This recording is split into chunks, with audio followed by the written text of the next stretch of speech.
This Women's History Month, we're taking a look back at the year 1923, 3 years after women won the constitutional right to vote. The first version of the Equal Rights Amendment was presented at the Seneca Falls Convention. Problem is, despite it now being 100 years since it was introduced, it still hasn't formally been added to the Constitution. That means technically equal rights for women and others are not protected under the Constitution.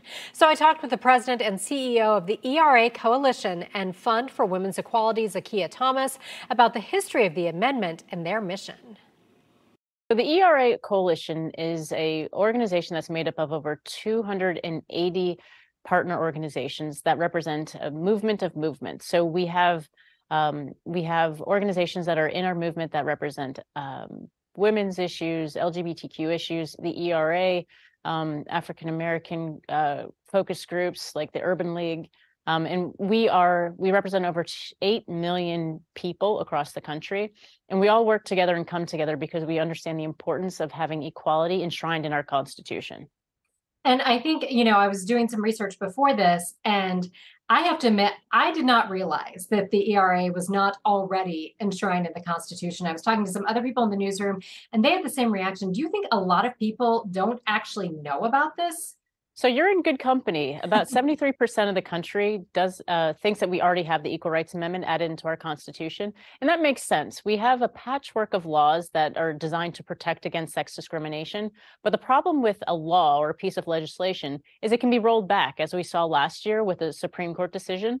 But a constitutional amendment, it has a higher level of protection because it's much harder to get an amendment added to the Constitution.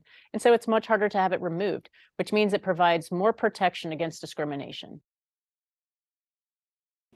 So the big question is, why isn't this already a thing? About 50 years ago, it was passed by Congress in a bipartisan effort and sent to the states for ratification.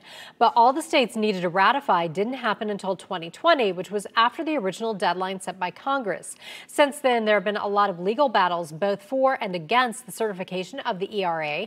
But Thomas says it's important because it will protect all of us. The Equal Rights Amendment would empower Congress to create laws, as I mentioned. But let's take a step back and think about the broader implications and the promise of the Equal Rights Amendment. Imagine a world in which men and women are paid equally for doing the same work, where LGBTQ plus individuals cannot be discriminated against because of who they are, where men, women, all of us are treated equally on the basis of sex, and the law does not discriminate between us. And that's really the promise of the Equal Rights Amendment. And let's remember, it covers all of us. Anyone can be discriminated against based on their sex. And that's why we need the Equal Rights Amendment, because it's imperative to make sure that our rights are protected for future generations.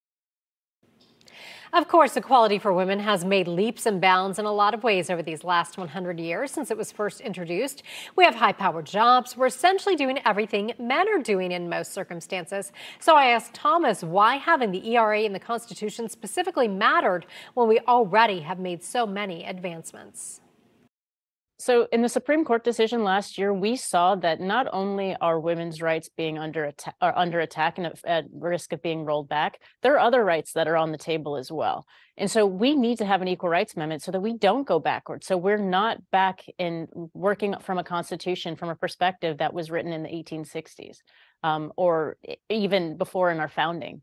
So we need to make sure that we have a constitution that reflects the society in which we live today and that protects against discrimination, because when the Constitution was originally written, most of us weren't considered in that document. So now is our time to rectify that mistake and make sure all of us are protected under the Constitution. If you'd like to learn more about the history of the amendment, the ERA Coalition, and how you can get involved, I've put information on our website at clickorlando.com/Women's History Month.